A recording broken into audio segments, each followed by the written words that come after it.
জুলাই সনদ হইল কি হইল না, এটা জনগণের কিছু আসে যায় না। যার সুবিধা নেবে তারা এটা নাকি নিয়ে ভাবে।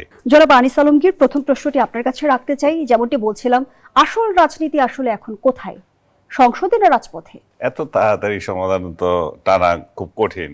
সংসদের হলো কয়দিন, মাসখানেক সংসদ চললো, সরকারের হলো 3 মাস পরে নাই। তো আসল রাজনীতি অবশ্যই সংসদেই হবে, রাজপথে হওয়ার মতো পরিবেশ এখনো তৈরি হয়নি।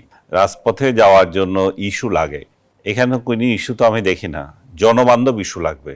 এখন যে ইস্যুটা নিয়ে গত 2 মাস ধরে ক্যাচাল করতেছে পার্লামেন্টে এবং বাইরে, সেটা হচ্ছে আপনার জুলাই সনদ বাস্তবায়ন, যেটার সাথে জনগণের কোনো সম্পর্ক নাই। জনগণ এটা কেয়ার করে না, জুলাই সনদ হইল কি হইল না, এটা জনগণের কিছু আসে যায় না।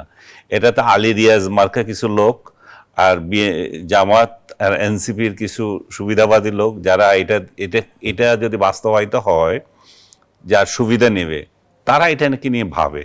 সাধারণ মানুষ কি ভাবে? সাধারণ মানুষ ভাবে যে দেশের মধ্যে দীর্ঘদিন ভোট হয়নি, একটা ভোটের না হওয়ার সংস্কৃতির মধ্যে চলেছে, পরপর একটার পর একটা সরকার এসেছে ভোট ছাড়া, মানুষ ভোট দিতে পারে নাই।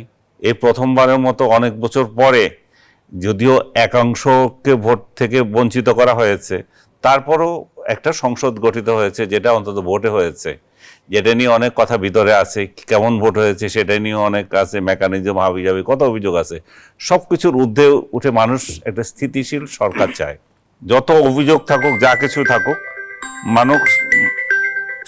মানুষ একটা স্থিতিশীল সরকারের দিকে যাচ্ছে, সরকার চাচ্ছে। এই সরকার স্থিতিশীল সরকার কখন কেন চায়? কারণ হচ্ছে দেশের মধ্যে যে অস্থিরতা তৈরি হয়েছিল, সেই অস্থিরতাকে কাটিয়ে ওঠার জন্য। প্রধানমন্ত্রীও কিন্তু আজ একই কথা বলেছে যে রাজনৈতিক স্থিতিশীলতার পক্ষে জনমত গড়ে তোলার আহ্বান জানিয়েছেন তিনি, এবং তিনি বলেছেন যে জনমত আছে, রাজনৈতিক স্থিতিশীলতা রাইট,